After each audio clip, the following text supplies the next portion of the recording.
This is a story about a road. Not just any road, but a road that leads to a cross. For 3 years, Jesus has walked the hills and shores of Galilee. He has healed the sick, cast out demons, and spoken words that have divided crowds and silenced scholars. He has fed thousands with a handful of bread. He has walked on water. He has raised the dead. But Galilee was only the beginning. Now the time has come for a journey that will change everything. This series follows Jesus as he leaves Galilee and turns his face toward Jerusalem. It is a journey measured not in miles, but in cost. Every step brings him closer to confrontation. Every teaching sharpens. Every parable cuts deeper. The crowds will press in, but the opposition will grow darker. 3 threads run through this journey.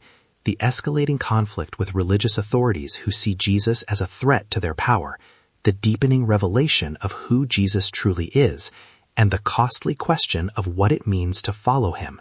From this point forward, neutrality becomes impossible. Jesus knows what waits for him in Jerusalem. He goes anyway. This is the journey to Jerusalem.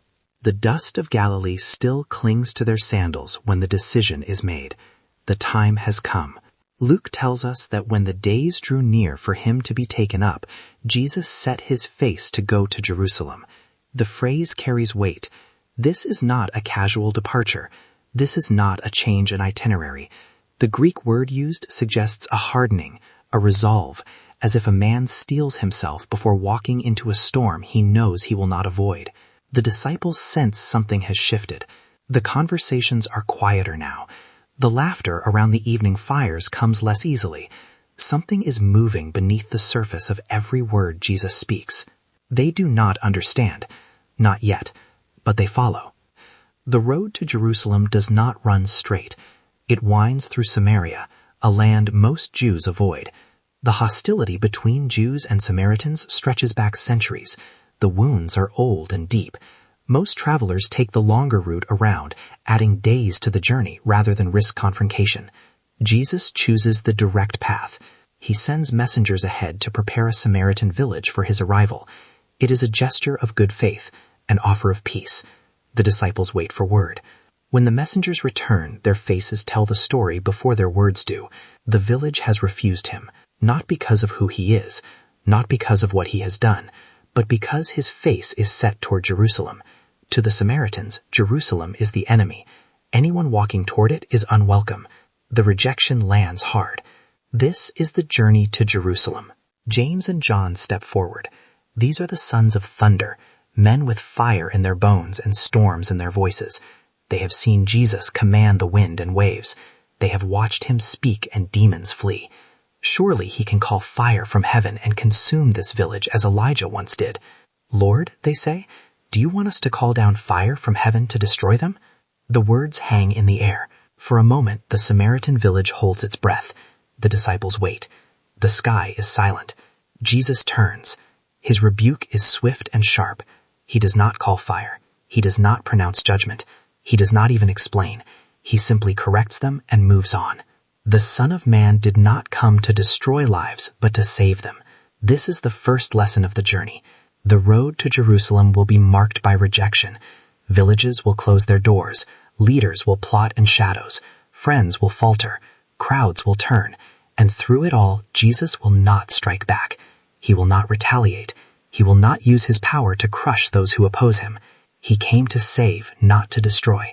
The disciples do not fully understand this yet. They still expect a kingdom of thrones and armies.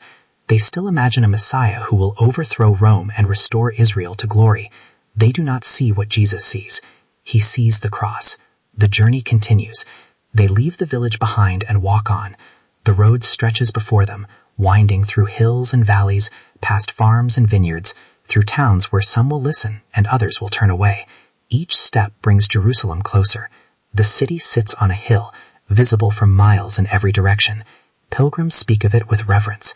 The temple gleams in the sunlight, gold and white, a beacon drawing the faithful from every corner of the land.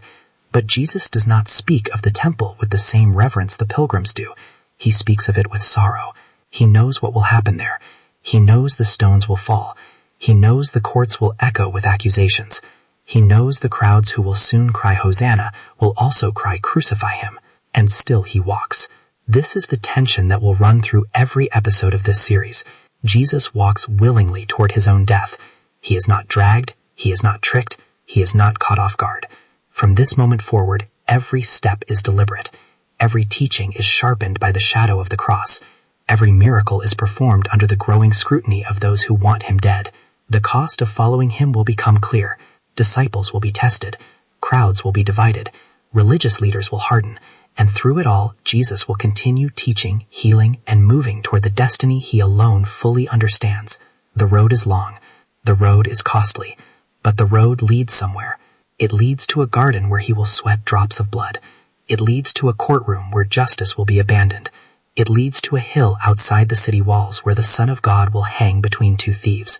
But beyond the cross, beyond the tomb, beyond the sealed stone, there is something else. There is resurrection. There is hope. That is the story this series will tell. Not just the journey, but the purpose behind it. Not just the suffering, but the salvation it purchases. Not just the road to Jerusalem, but the reason Jesus chose to walk it. Thank you for listening to this introduction to the Life of Jesus, Journey to Jerusalem series. If this episode was meaningful, please consider subscribing to the channel, liking the video, and sharing it with others. In the next video, we will follow Jesus as he begins to teach about the true cost of discipleship and send 70 of his followers ahead of him to prepare the way.